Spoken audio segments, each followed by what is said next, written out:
জীৱনৰ লক্ষ্য নাই নেকি? আছে। কি আছে জীৱনৰ লক্ষ্য? এটো ক'ব লাগে ন, যেতিয়া তোমালোকে ক'বলৈ চান্স পোৱা, you should always ensure your voice is heard.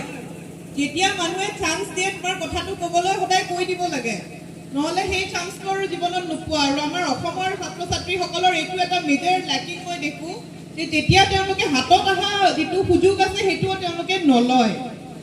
সেইকাৰণে যেতিয়া কোনোবাই তোমাক কিবা এটা অপৰচুনিটি দিয়ে, ইভেন নিজৰ মনৰ কথাটো ক'বৰ কাৰণে, you should take it up. সেইটোত লাজৰ কথা নাই, সেইটো এটা অপৰচুনিটি হিচাপে ল'ব লাগে। এইটো নহয় যে ইজনে সিজনক কৈ আছা। যেতিয়া মই সুধিছিলোঁ তোমালোকৰ জীৱনৰ লক্ষ্য কি, মই ভাবিছিলোঁ যে তোমালোকে বহুত কথা ক'বা আৰু বাইদেউ মই এইটো হ'ব খোজোঁ, সেইটো হ'ব খোজোঁ, আপুনি কি ভাবে? আদাৰৱাইজ ঠিক আছে, এতিয়া already if you are fix that is also' a good thing. যে স্পষ্ট যিসকল পাঁচজন ছাত্ৰ ছাত্ৰীয়ে কৈছে তেওঁলোক বহুত ক্লিয়াৰ। কোনোবা ডক্টৰ হ'ব বিচাৰিছে, এজনে IAS অফিচাৰ হ'ব বিচাৰিছে, এজন ইঞ্জিনিয়াৰ, এগৰাকী advocate. That is also' very good. মই লক্ষ্যৰ কথাটো এইকাৰণে সুধিছিলোঁ যে জীৱনত এটা লক্ষ্য, এটা এইম হোৱা অতিশয় দৰকাৰী। Only when you have an aim in life, তোমালোকে সেই লক্ষ্যটো নাপালেও তাৰে ওচৰে পাজৰে যাব পাৰিবা, প্ৰভাইডেড সেই কথাটো পাহৰি নোযোৱা যে এইটোৱে মোৰ লাইফৰ এইম হয়, মই এই বস্তুটোৱে কৰিবলৈ বিচাৰোঁ।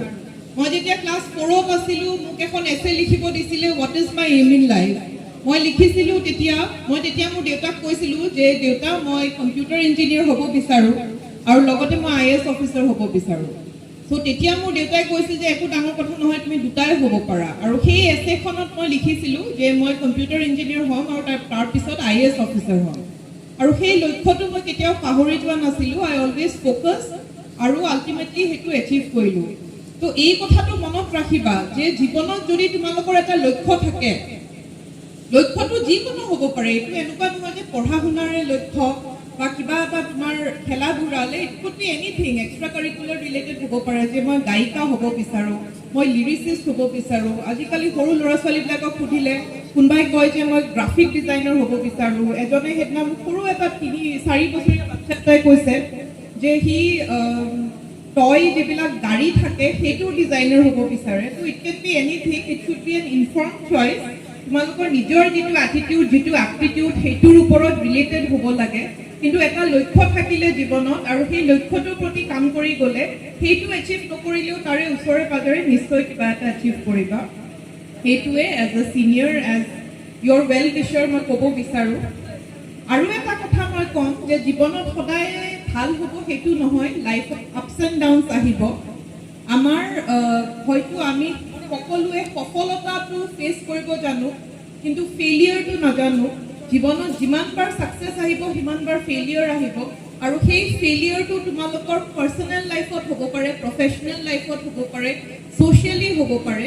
কিন্তু সেই ফেইলিয়াৰটো একচেপ্ট কৰি তাৰে ওপৰত তোমালোকৰ ৰিয়েকশ্যনটো কি, যে মোৰ লগত কিবা এটা বেয়া কথা হৈ গ'ল, সেই বস্তুটোৰে মই হাৰি যাম নে সেই বস্তুটোক মই এটা চিৰি বনাই আৰু ওপৰলৈ উঠিম? কোনটো কৰিবা তোমালোকে? কিবা বেয়া কথা যেতিয়া হয় তোমালোক হাৰিটো নোযোৱা না, সেইটো চাব লাগে যে জীৱনত ভাল বেয়া চব আহিব, but you have to take it as a stepping stone আৰু তাৰ পৰা ওপৰলৈ কেনেকৈ যায় সেইটো চাব লাগে। মই বৰ বেছি দীঘলীয়া নকৰোঁ, আজি তোমালোকৰ ফূৰ্তিৰ দিন হয়, ফ্ৰেছাৰ্ছ হয়, সেইকাৰণে আৰু বৰ দীঘলীয়া নকৰোঁ। আগলৈ কেতিয়াবা মই আহিম, কেতিয়াবা তোমালোকৰ